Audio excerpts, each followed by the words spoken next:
Gurudev, you'll read now, Ramna? Today I will let you read, Manana, because I think you put up your name. Yeah, okay. Yeah, please go ahead.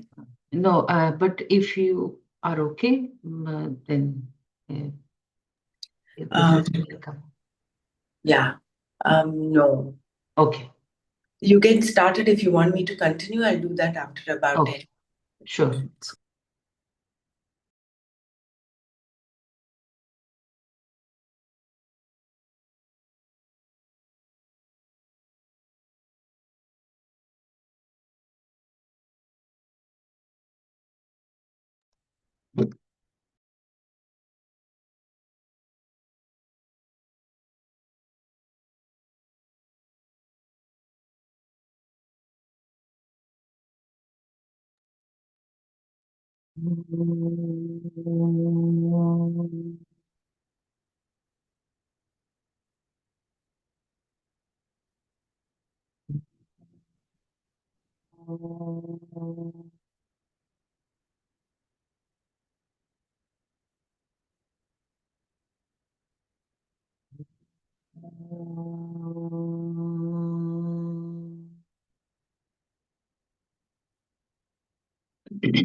सहनौ भुनक्तु सह वीर्यं करवावहै तेजस्विनावधीतमस्तु मा विद्विषावहै ॐ शान्ति शान्ति शान्तिः नारायणं नमस्कृत्य नरं चैव नरोत्तमं देवीं सरस्वतीं व्यासं ततो जयमुदीरये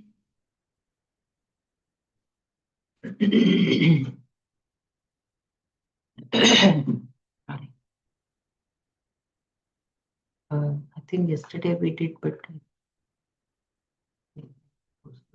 differences should be not read this. Yeah.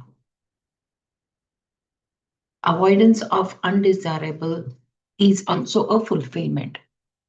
What should you do when your whole life is dedicated to the altar of raga dveshas? To fulfill dvesha, you must stall what you do not want to happen. And when you succeed, you are very happy that you avoided it.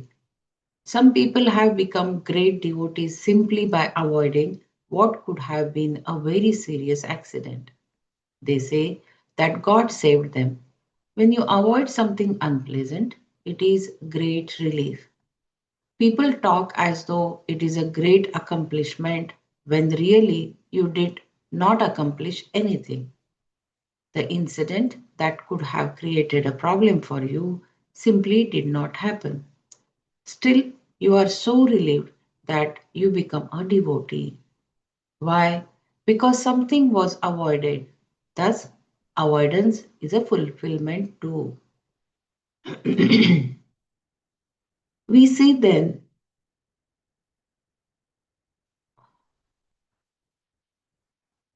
we see then that what I do not want and I have to get rid of.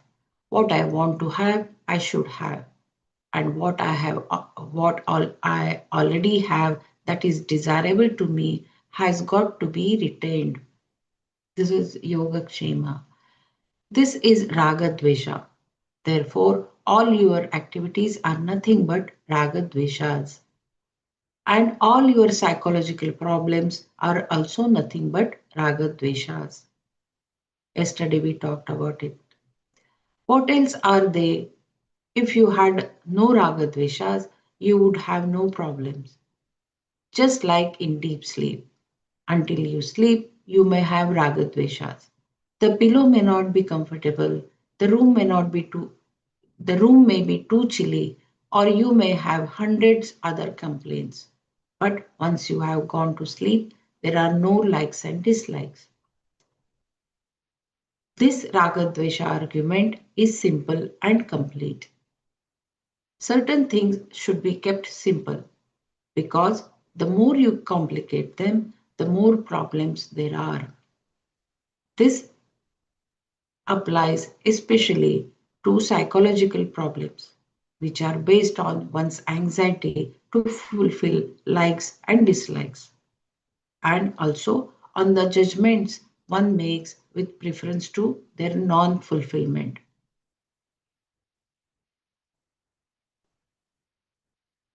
The necessity of karma yoga is because people are in hands of ragadveshas. Their behavior, their activities, their responses and prejudices, cultural, racial, and otherwise, are all controlled by their likes and dislikes. All prejudices and preferences come under ragadveshas, whether they are binding or non binding. It is said that even gods have preferences. When we worship Lord Ganesha, for example, we offer him a sweet modaka that we say he likes. This is based, of course, on our own likes. Thus we have thus we input our own ragadvesha to Bhagwan also. We say Ganesha likes this, Shiva likes that, and so on, so that we can deal with the deity as a person. You cannot deal with someone with preferences. But the idea is that our preferences should be non-binding. Preferences should be non-binding. In everyone's life, there are preferences that are non-binding in nature, and others that are binding. In everyone's life, there are preferences that are non-binding in nature and others that are binding. Preferences that are binding in nature are ones we have to deal with, but those that are non-binding, we need not do anything.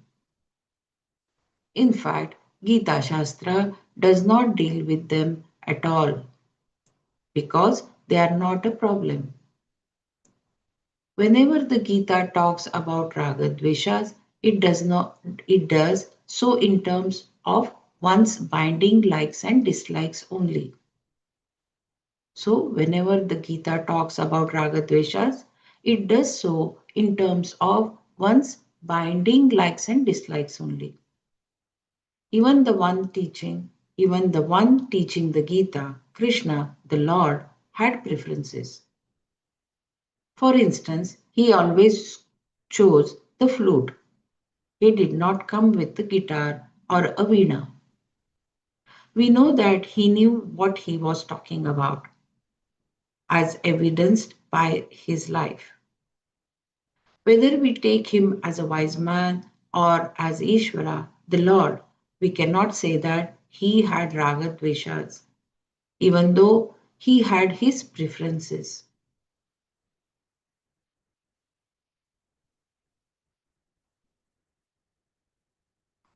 All of this is to point out that there are non-binding and binding raga dveshas, and we must deal with the binding ones.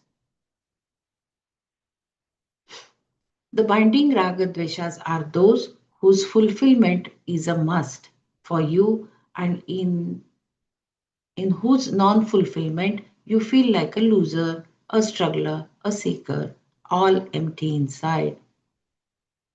You are a seeker because you have hope. You want to fulfill your likes and dislikes. These raga dveshas are binding in nature and they make you act. Action does not take place without reason. When you undertake a course, of course, when you undertake a course of action, there is definitely a like or dislike involved. Raga dvesha is commonly called want or desire. Kama. These likes and dislikes are behind every kind of action. I'll read this paragraph again. All of this is to point out that there are non binding and binding ragadveshas, and we must deal with the binding ones. The binding ragadveshas are those whose fulfillment is a must for you and in whose non fulfillment you feel like a loser, a struggler, a seeker, all empty inside. You are a seeker because you have hope. You want to fulfill your likes and dislikes. These ragadveshas are binding in nature and they make you act. Action does not take place without reason. When you undertake a course of action, there is definitely a like or dislike involved. Ragadvesha is commonly called want or desire, kama.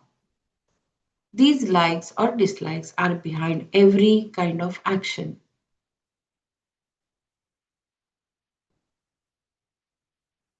We are talking here about the person who has just entered into a life of yoga, for which the cause is karma.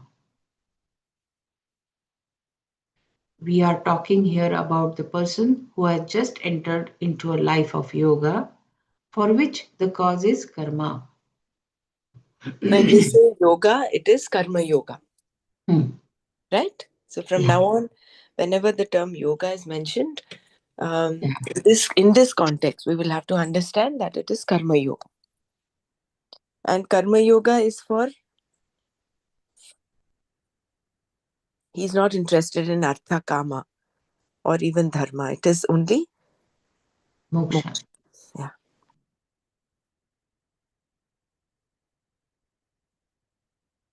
Therefore, the yoga should definitely include one's own likes and dislikes. When you say, I am a karma yogi, you have to accept that you have likes and dislikes to fulfill. You do this, you have to undertake activities which produce results, and these results are not always what you want because you have control only over your actions, but not over the results. The results come from Ishvara. First, you accept Ishvara, and then you accept Ishvara as the karma phaladata, the giver of the fruits of action.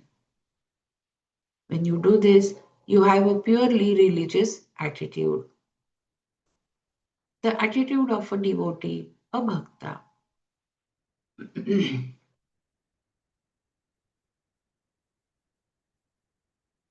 The recognition of Ishvara as the karma phaladata is what makes you appreciate Ishvara in your daily life. Even when you fall down and incur an injury, Ishvara's grace is at work. That you fell down and hurt yourself does not mean that His grace is absent. Under the law of karma, you escaped greater injury. Under the law of karma, you escaped greater injury. You did not break altogether. You can fall down and receive a small injury, not be injured at all, or end up in the hospital, never to return. All these are possibilities. Therefore, as a devotee, we see Ishvara working constantly.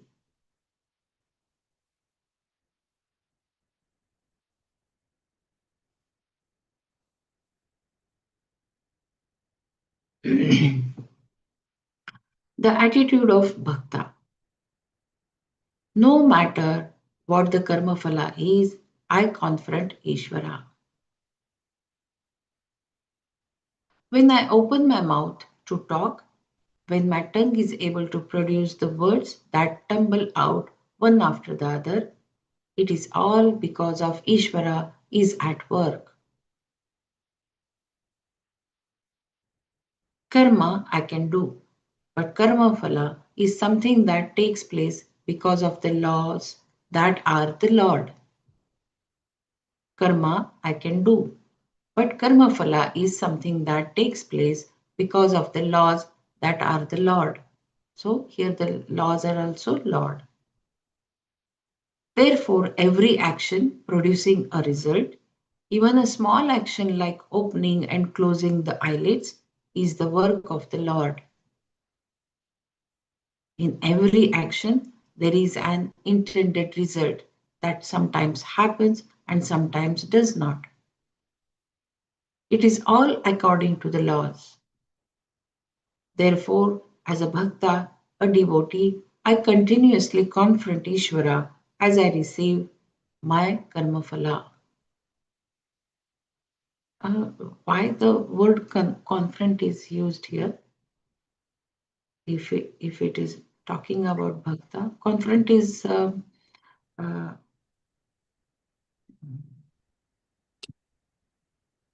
You're facing it head on, no? Your result. okay. It's not Probably in the because of that. negative No, this no, thing. it's not in a Okay, negative. Because, yeah, if you can just sure. repeat this, Okay, the attitude of a bhakta. yeah. No more, no matter what the karma phala is, I confront Ishvara. Sorry, Mrinal, can you read the previous paragraph? Yeah, The one before this? yeah. The recognition of Ishvara as karma phala data is that what makes you appreciate Ishvara in your daily life. Even when you fall down and incur an injury, Ishvara's grace is at work. That you fell down and hurt yourself does not mean that His grace is absent. Under the law of karma, you escaped the greater injury. You did not break altogether. One can fall down and receive a small injury, not be injured at all, or get up, end up in the hospital, never to return. All these are possibilities. Therefore, as a devotee, we see Ishvara working constantly.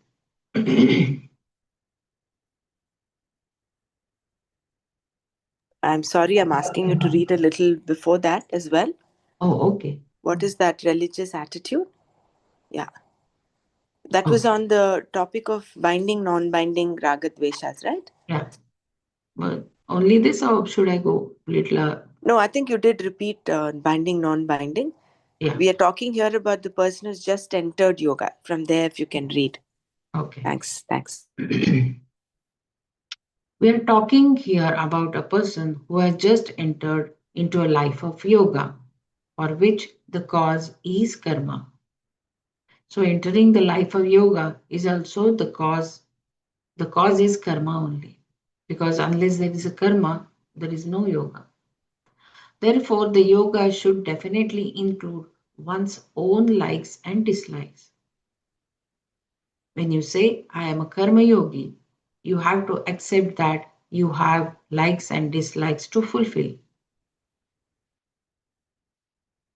To do this, you have to undertake activities which produce results, and these results are not always what you want because you have control only over your actions, but not over the results. The results come from Ishvara. First, you accept Ishvara and then accept Ishvara as Karma Phaladata, the giver of the fruits of action. When you do this, you have a purely religious attitude, the attitude of a devotee, a bhakta. So, this is in contrast to simple samatva, in contrast to a pragmatist, just a practical person who just takes like things as they come, the results as they come, and thinks, oh, this is how life is. So the contrast between that person and a karma yogi is Ishvara. The equation changes when Ishvara comes into the picture. Here again, with this background, see, all of us have some knowledge now of Advaita. The confusion will come when there is this um, this clash between jnana and karma yoga.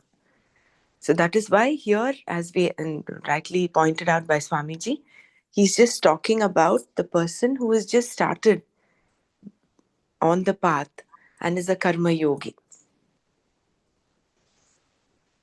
So here we cannot really bring in the aspect of jnana and say there is only one. So there is an element of duality here. There is no total advaita when you talk of karma yoga. The person is still on the path, it's still work in progress. So that Ishvara and Jiva, that distinction is there still. I think there were some doubts about how how can we take this because there is only one, right? So when we understand it from this aspect, then it becomes easier for us to understand the whole concept of karma yoga, concept of why Ishvara has to be brought in. Yeah, please go ahead. Yeah.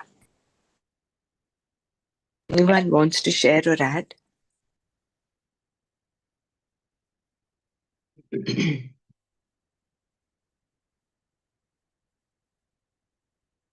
Yeah, I was just thinking, person who makes the laws, but when it comes to, he might write the laws, right? Constitution, he might write. But when it comes to his actions, if they're good or bad, he will have to obey those laws. It's somewhat like that. I compared myself as a Ishvara. I have created the laws. Uh, I am the law.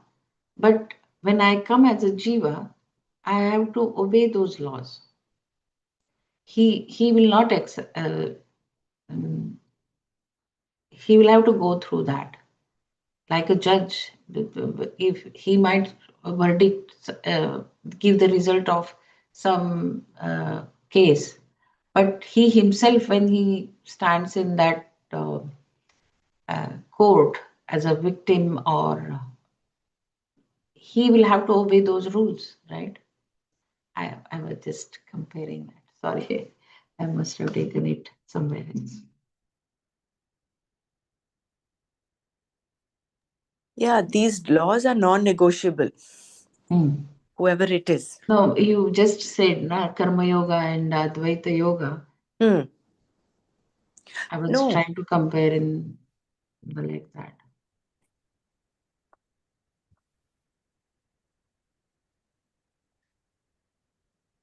see, Advaita is the truth, no doubt about it. This is in order for a normal person who is just following Artha, Kama, and Dharma, who stepped onto the path of moksha. So he's going against the current. So in doing so, he's still riddled with a lot of raga dveshas. He has he's still pursuing knowledge. He still has not become an Advaitin, right? So when such is the case, Karma Yoga is the path laid out for such a person. How do we handle these raga dveshas? In order for us to do that, unless we recognize the presence of Ishvara as the karma phaladata, so you're removing your, um, you have no control over you cannot author the results of your action. Because in the previous example that you read, or the one that comes after this, when you fall, you might not get hurt, you might get hurt, or you might not even get up. How are you, you cannot author that. So in order to recognize that there is some divinity that is governing the laws that give the results, that recognition of that divinity is given a name, Ishvara. So what I meant was, when I said there is an element of duality with respect to karma yoga, is because There is that recognition of Ishvara and me. That is separate, isn't it?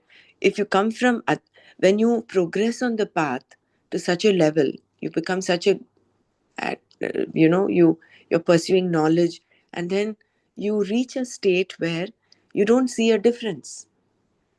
Then that is when that total non-doership happens. You're not a karta, neither a bhokta.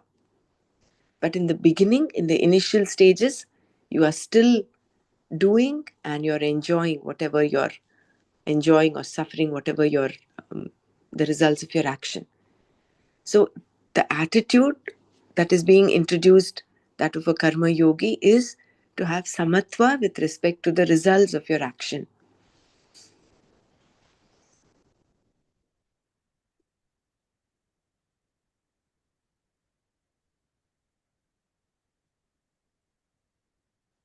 And then we looked at the previous paragraph yesterday about the human cause, the cause of human suffering, right? So Ishvara is the creation. That is something we have to understand. But Jiva is beginningless, is Anadi, is because he's born of ignorance. Mithya, he is Mithya.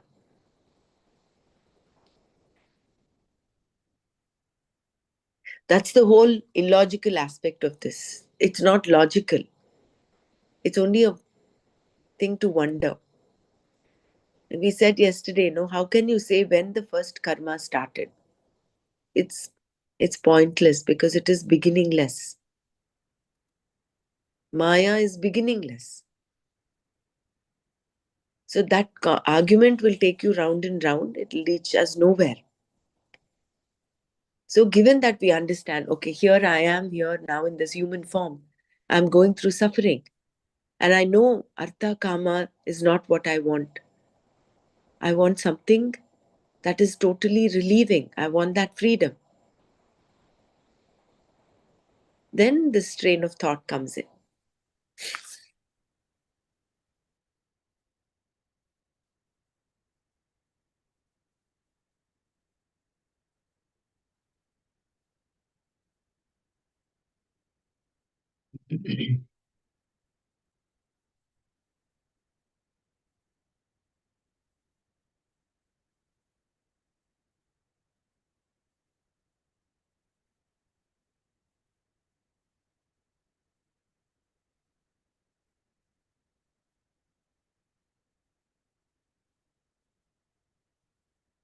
I'll read further.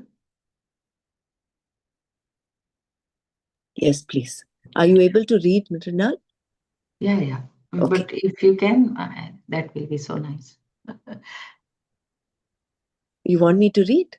Yeah, you read it so well. That's why. No, it's not about well. If you are okay to continue, please do. Yeah, I'm okay to Yeah, yeah. continue. Then you please continue. Sure. You're doing, um, it's perfectly fine. Yeah, please go ahead.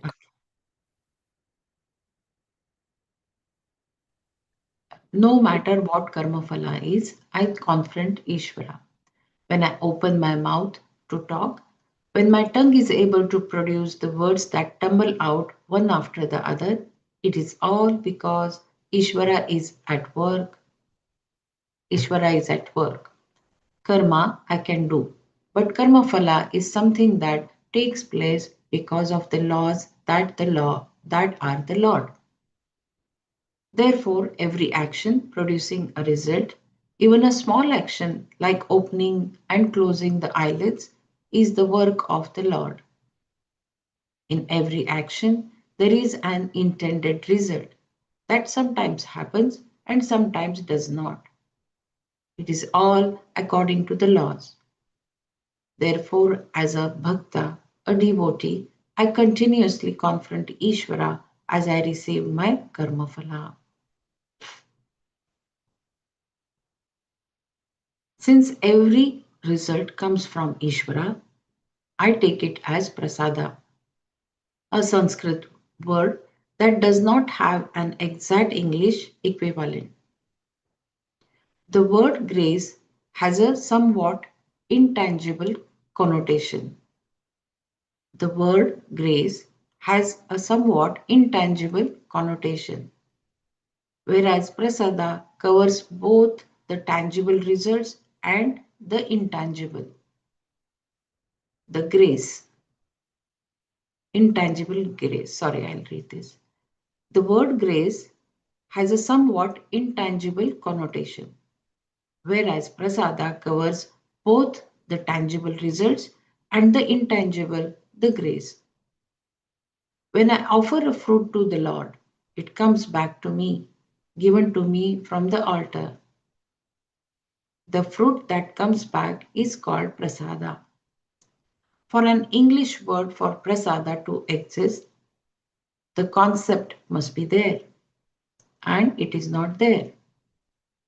A dieting person may refuse a laddu, but not when he comes to know that it is from Tirupati Venkateshwara. What converted the laddu into prasada? The tangible laddu becomes prasada because the person now knows it comes from the Lord.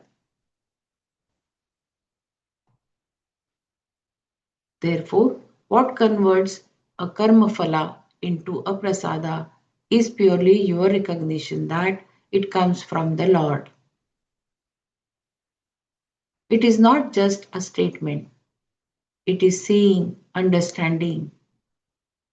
This is where the word experience can be used, if at all. It is a way of looking at the whole thing. Recognition that Ishvara is the karma phala data converts every karma phala into prasada. Therefore, prasada is not an object, it is a way of looking at an object. So, therefore, prasada is not an object, it is a way of looking at an object.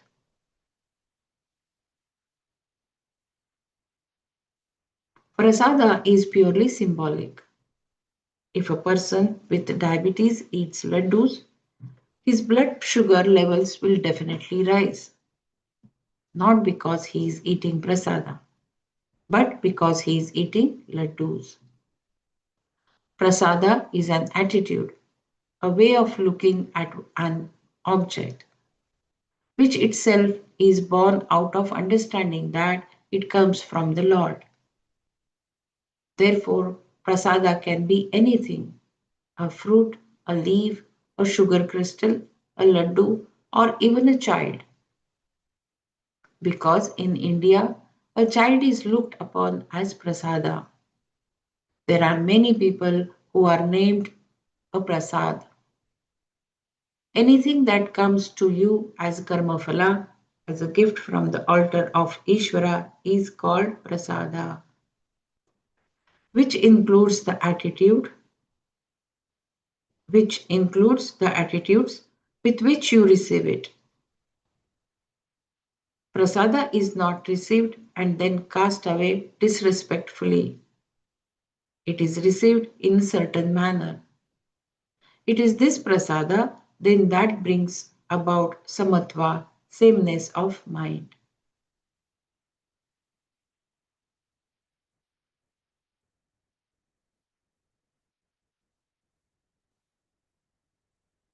Once everything is prasada, I have nothing really to complain about. I have only something to learn. Therefore, when the karma phala comes, I take it as prasada.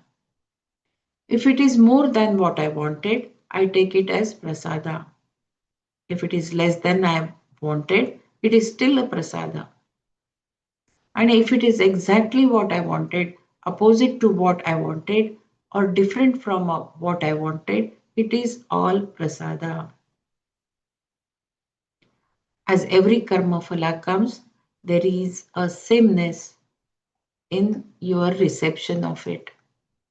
This is what Krishna is saying here when he tells Arjuna not to be the cause of karma phala. The karma phala hetu is Ishvara. The karma phala hetu is Ishvara, not Arjuna. Arjuna is the cause of action, but not the cause of its results. Further, Krishna said, let there be no attachment to inaction. Akarmani sangha ma astu. Ma astu. Akarmani sangha ma astu. Action itself is not a problem. It is your response to the result of action that is the problem. Thus, inaction here means fear of action, not of the action such as, but fear that the results you want will not come. Even before you begin doing an action, you expect to fail. Therefore, Krishna told Arjuna that karma itself is not binding, nor does the karma phala bind him. It is his response to the karma phala that makes karma seem like a bondage. Thus, let there be a love for action, but let the results be received by you as prasada. I'll read this again, these two paragraphs. Once everything is prasada, I have nothing real to complain about. I have only something to learn. Therefore, when the karma phala comes, I take it as prasada. If it is more than what I wanted, I take it as prasada. If it is less than I wanted, it is still prasada. And if it is exactly what I wanted, opposite to what I wanted, or different from what I wanted, it is all prasada. As every karma phala comes, there is a sameness in your reception of it. This is what Krishna is saying here when he tells Arjuna not to be the cause of karma phala. The karma phala hetu is Ishvara, not Arjuna. Hetu is a cause, is it?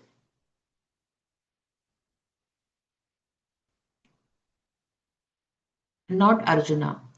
Arjuna is the cause of action, but not the cause of its results.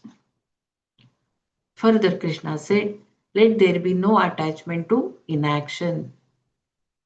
Akarmani sangha ma astu. Action itself is not the problem. It is your response to the result of action. That is the problem. Thus, inaction here means fear of action, not of action as such, but fear that the result you want will not come. This, I'll read this again. Thus, inaction here means fear of action, not of action as such, but fear that the result you want will not come. That is the fear. Even before you begin doing an action, you expect to fail. Therefore, Krishna told Arjuna that karma itself is not binding, nor does the karma phala bind him. It is his response to the karma phala that makes karma seems like a bondage. Thus, let there be a love for action, but let the results be received by you as prasada.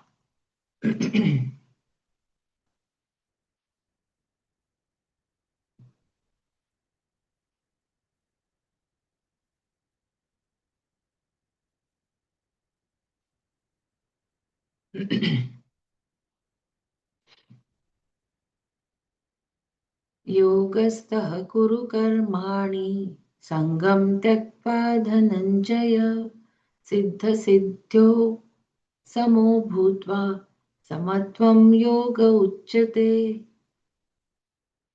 Dhananjaya, O Dhananjaya, Yogastha, being steadfast in yoga, Sangam, attachment, Tyaktva, abandoning, Siddha Siddhyo, with reference to success and failure, Samaha, the same, Bhutva, being, Karmani, action, Kuru, do, Samatvam, evenness of mind.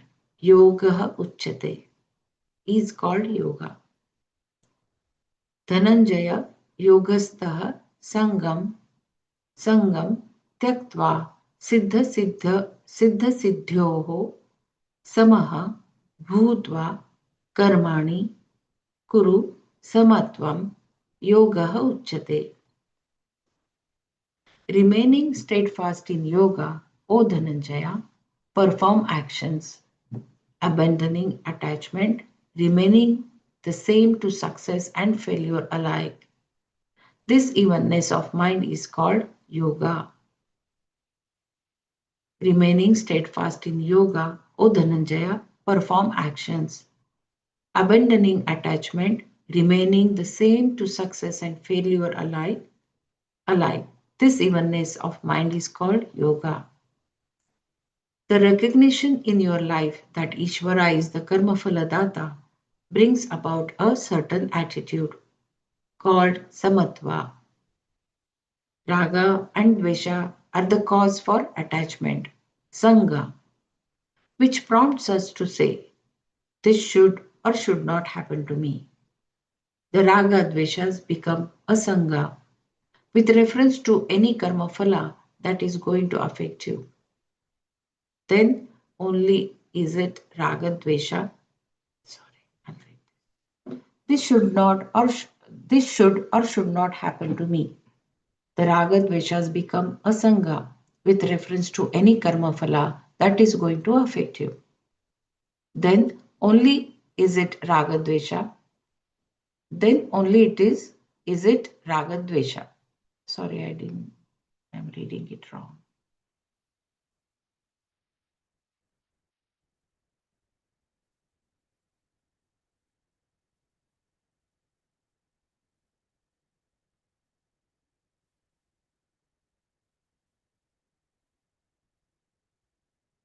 Okay. The raga dveshas become asanga with reference to any karma phala that is going to affect you. Then only is it raga dvesha. But if you have the attitude of samatva, raga dveshas are neutralized. They are rendered incapable of creating any kind of reaction in you. The raga dveshas manifest themselves through various karmas, and in time, by one's attitude of samatva, they become neutralized. This is what is meant by karma yoga.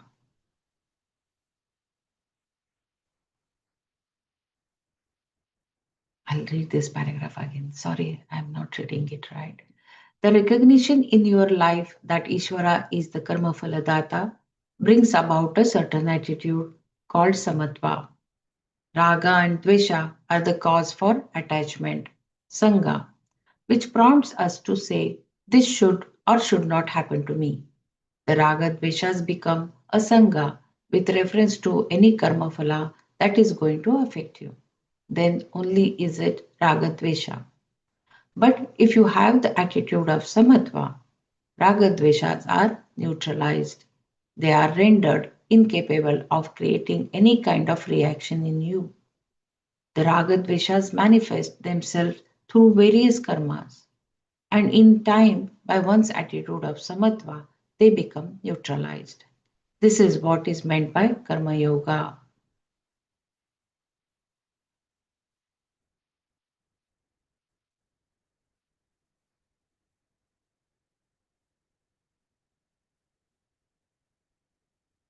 Staying or abiding in yoga, being yogastha, means enjoying this attitude of samatva.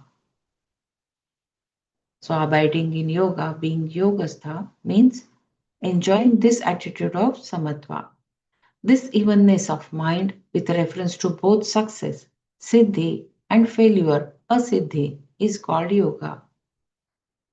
Evenness of mind with reference to both success, that is siddhi, and failure, that is asiddhi, is called yoga. It is what makes you a yogi. Samatvam yoga uchyate is separate sentence in this verse that defines yoga. Samatvam yoga uchyate.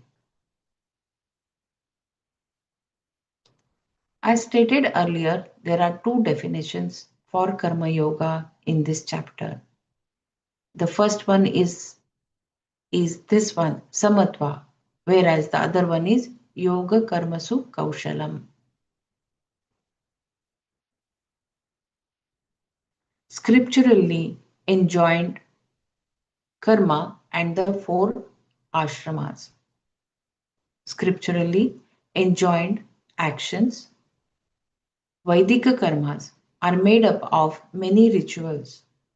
These rituals can be divided into four categories. Kamya karmas, meant for producing given results desired by a given person. Nitya karma, daily rituals. Naimittika karma, occasional rituals.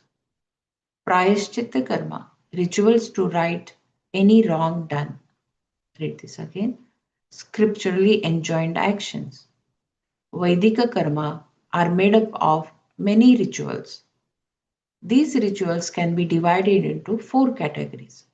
Kamya karmas, meant for producing given results desired by a given person. Nitya karma, daily rituals. Naimittika karma, occasional rituals. And prayashchitta karma, rituals to right any wrongs done. There is a ritual called Putra Kameshti for those who want children. Dasharatha, Rama's father, had no children. Being a king, he had to have children so that there would be someone to rule the kingdom after his death. Naturally, he wanted children. Therefore, he performed the ritual Putra Kameshti and had four children. Putra Kameshti is still done and known to work, even in fairly recent times. Perhaps any ritual in any religion will work if the person performing it has faith, shraddha in it. Putra Kameshti is very expensive ritual, so that only a rich man can do it. We see here how the Veda can be very tricky. This kind of karma or ritual is an example of Kamya karma, a ritual performed purely for the given desired result. This kind of karma or ritual is an example of Kamya karma, a ritual performed purely for a given desired result. Even though Kamya karma was designed and unfolded by the Veda, which tells you that a certain karma will produce a certain result, this does not mean that Kamya karma is for Antakarna Shuddhi. Even though Kamya karma is designed and unfolded by Veda, which tells you that a certain karma will produce a certain result, this does not mean that Kamya karma is for Antakarna Shuddhi. Particular rituals are mentioned for particular results and are purely for desired objects, Kamya, such as the desire for a child. Similarly, there are many rituals mentioned in Veda whose result is said to be the heaven. These two are all Kamya karmas.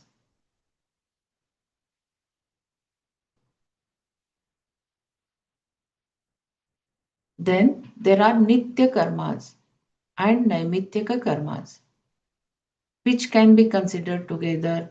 Nitya means a ritual or a prayer that is to be done every day. Which rituals or prayers are to be done depends on a person's status. An unmarried person, brahmachari, has a twofold karma to perform.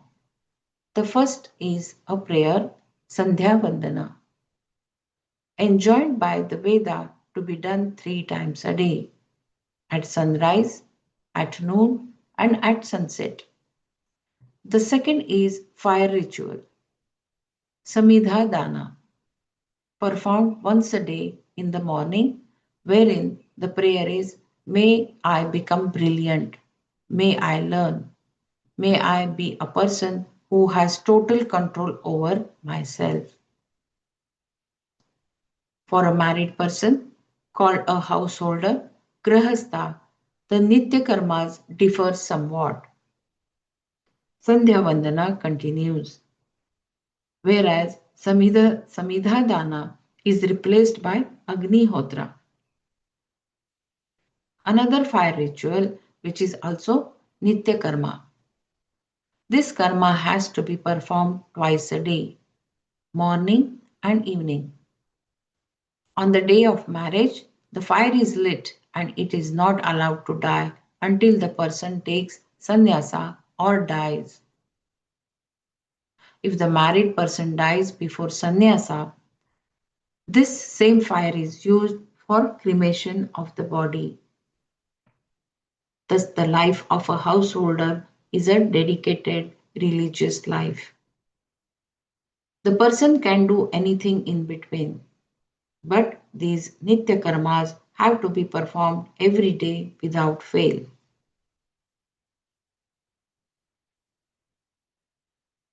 When a married person withdraws from the duties of a householder and enters the next stage of life called Vanaprastha Ashram, a few more karmas are added. These are of the nature of meditation. In this third stage of life, Sandhya Vandana and Agni Hotra rituals must still be performed. There is no way of escaping these karmas except by sannyasa or death.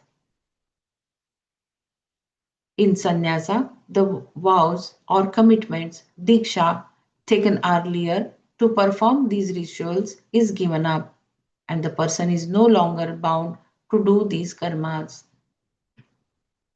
One's hair and the various accoutrements of the earlier initiation are given up, including the Gayatri Mantra. Only the Omkara remains and a few essentials. By saying that he is no longer interested in gaining heaven, having children, and so on. And by saying that no one should be afraid of him thereafter. A man becomes sannyasi. It is a very serious commitment. But until sannyasa, he must definitely perform the various rituals enjoined by Veda. I'll read this paragraph. When the married person withdraws from duties of householder and enters the next stage of life called Vanaprastha, a few more karmas are added. These are of the nature of meditation. In this third stage of life, Sandhya Vandana and Agnihotra rituals must still be performed. There is no way of escaping these karmas except by sannyasa or death. In sannyasa, the vow or commitment, diksha, taken earlier to perform these rituals is given up, and the person is no longer bound to do these karmas. One's hair and the various accoutrements of the earlier initiation are also given up, including the Gayatri Mantra. Only the Omkara remains and the few essentials. By saying that he is no longer interested in gaining heaven, having children, and so on. And by saying that no one should be afraid of him thereafter, a man becomes sannyasi. It is a very serious commitment, but until sannyasa, he must definitely perform the various rituals enjoined by Veda. Performing these nitya karmas, you do gain results in the form of punya or antakarna shuddhi. But the main point here is that they are to be done daily, and generally they are done. Naimittika karmas, on the other hand, are those rituals to be done on particular occasions, at a particular time, on a particular day, like on the anniversary of the death of one's mother or father. Such a ritual, called Shraddha, which must be performed monthly on the new moon day, and a more elaborate ritual is done on the anniversary date itself. This too is done until sannyasa. Shraddha is not done daily and is only done if one's father or mother has passed away. Because these karmas are done on the particular occasion, nimitya, they are called naimittika karmas. Naimittika karmas are generally performed by, should we stop here for Manana or should I go ahead? If anyone wants to share something, I'll wait for a minute.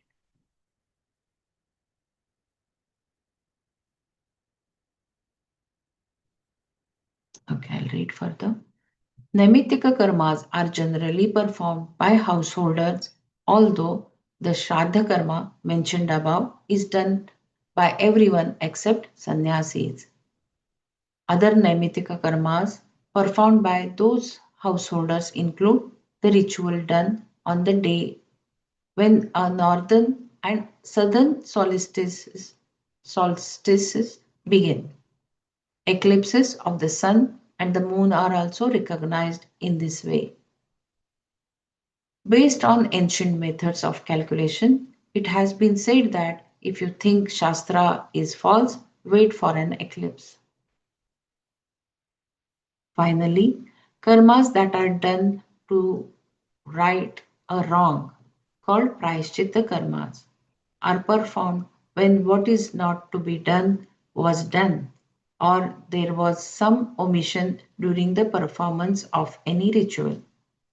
Finally, karmas that are done to right a wrong, called prayashchitta karmas, are performed when what is not to be done was done and there was some omission during the performance of any ritual. Thus, a particular karma can be neutralized, the result of wrong action, be it an omission or a commission.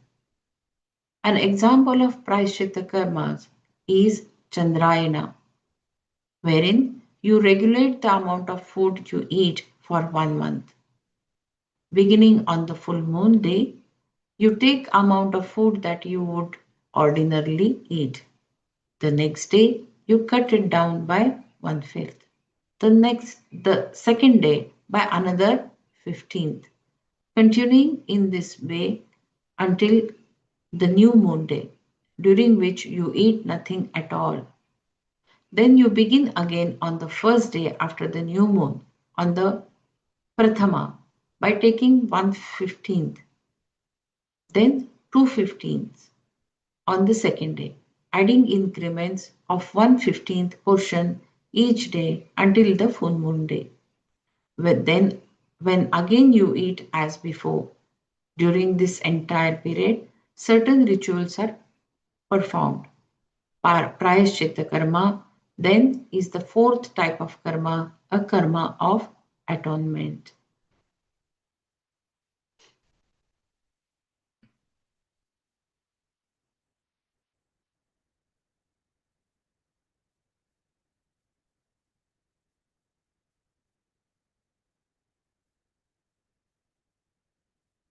Nitya karma, naimitya karma.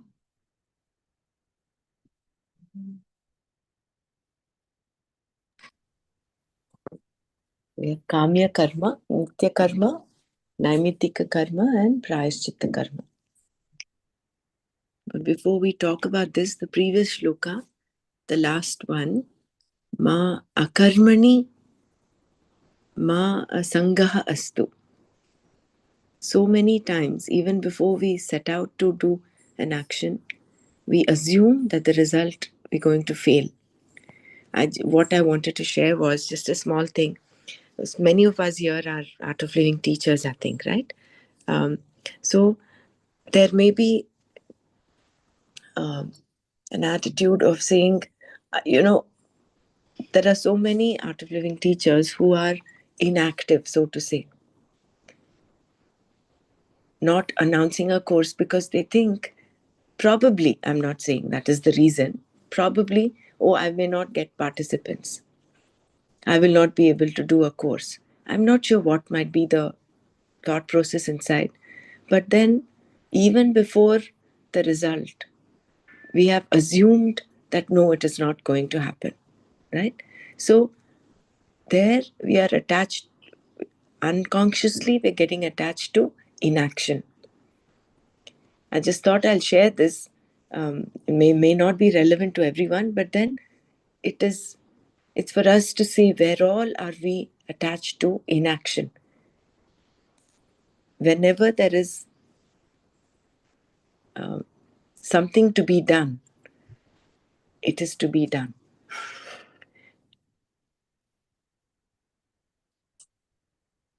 We may take a back seat and say, no, I don't want to do it because I might not succeed. That is what Krishna is telling Arjuna not to do, to avoid this attachment to inaction. That's a very important aspect. I think maybe we'll go back there tomorrow and relive that. Do a bit of Manana, because these two shlokas are very, very important for all of us who are onto the path of Karma Yoga.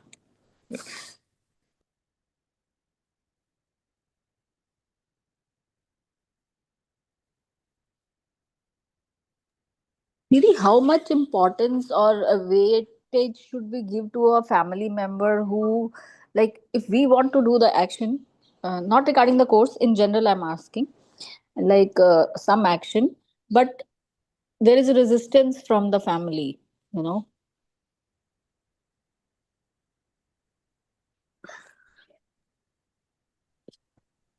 Yeah, I think it would be individualized, but skillfully. That's where Gurudev says, bring in the action skillfully.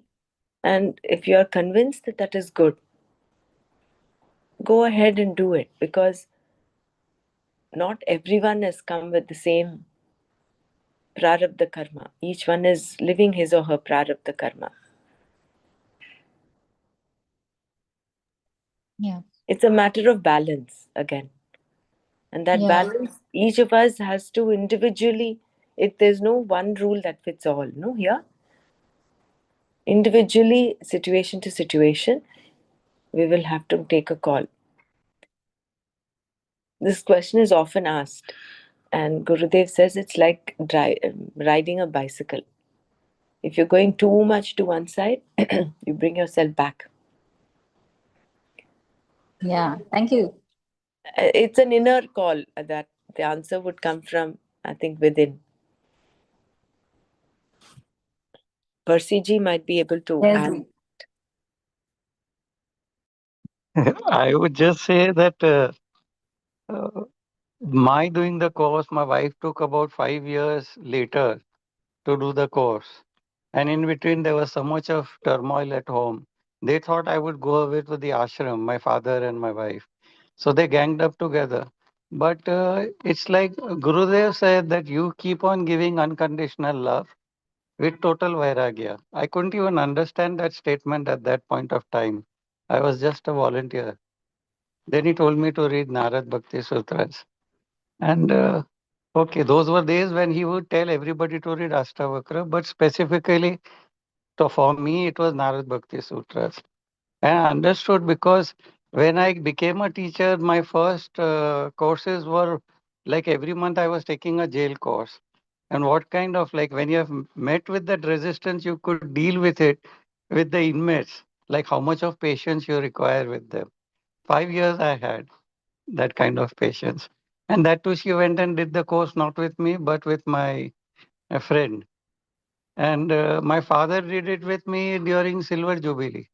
He sat at my feet and did the course. And he paid for it. Though those days it was relaxed, we could even take free courses. But everybody, my son included, all, I have always paid for everybody who did the course in my house. So anyway, But that patience we have to have, and then why react to any situation? Each has his own karmas to work out, and then they will come on the path. Need not be that. And another thing is, as art of living teachers, we need to be very careful. We have gone on a higher plane, or we put ourselves on a higher pedestal. But the common people are not there, and they feel that this Guru is the one, this Babaji is the one who has come in between the two of us. We were happily married, we were drinking beer, we were taking non alcohol. Now she stopped, she's become a teacher, and now she wants me also to do similar.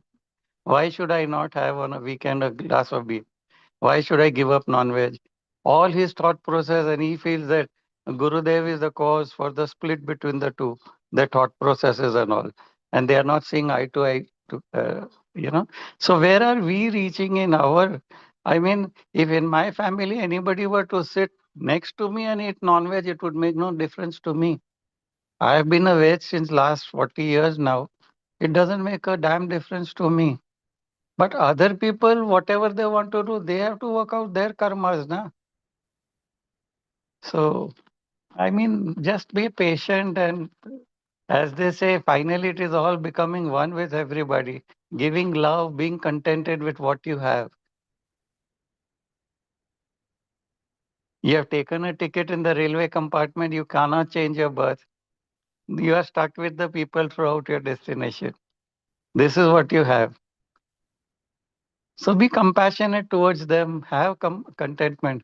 Every scripture is talking about giving love, being in compassion, not sitting in judgment, accepting people. How much Gurudev has given in these 5 sutras. We are not in acceptance with every situation the way it is in our family, at work, or wherever, or even in the outside world. Everything will continue as it is. How we accept it is important. Jai Gurudev. Thank you. I think having an attitude of karma yoga will help. We've gone beyond time today. We can continue the discussion tomorrow. Uh, because we want to avoid certain unpleasant situations where we have that dvesha for. So if there we can bring in that samatva, aspect of samatva, then we'll be able to handle all these difficult situations with respect to family members. Yeah. Jai Gurudev. लोका समस्ता सुखिनो भवन्तु। ॐ शान्ति शान्ति शान्तिः। श्रीगुरुभ्यो नमः। हरि ओम्। सर्वं कृष्णार्पणमस्तु। Meditation is accepting this moment, living every moment totally with depth.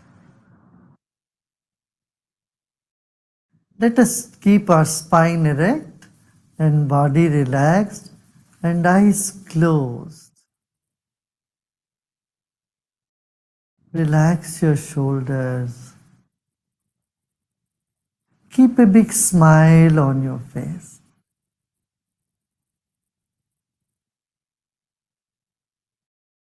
You're sitting like the statue of Buddha, very serene and with a serene smile on your face. Relax your body.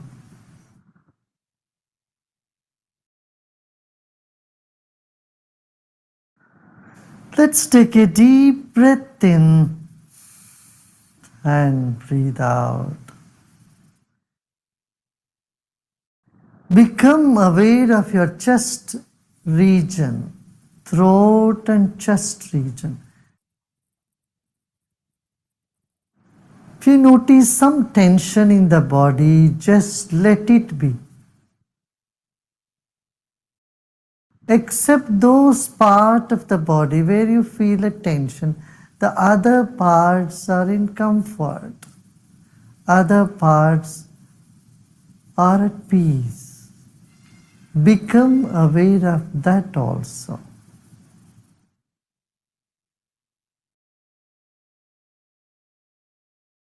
There are many good things about you and inside of you. Acknowledge them. They will never leave you. And the negative aspect you may see in you is never going to stay with you forever. They are all guests for some time. Let them be. Sit with the total acceptance of yourself the way you are at this very moment. Total acceptance of what is now here will lead us to deeper meditation.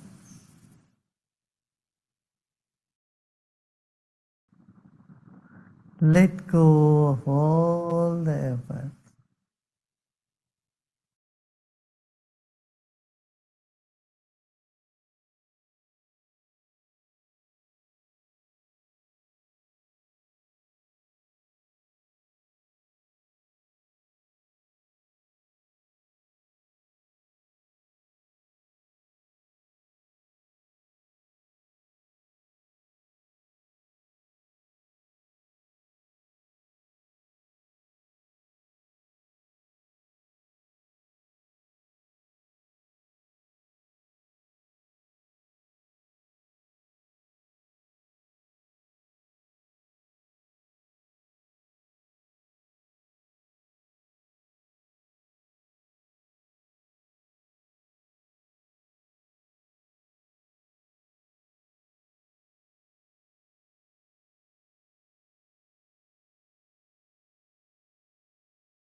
Om Shanti Shanti Shanti.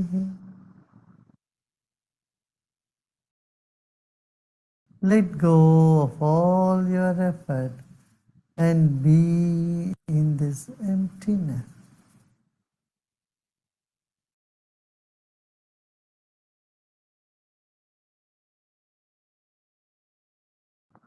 And slowly and gradually become aware of body and surroundings. And you may gently open it.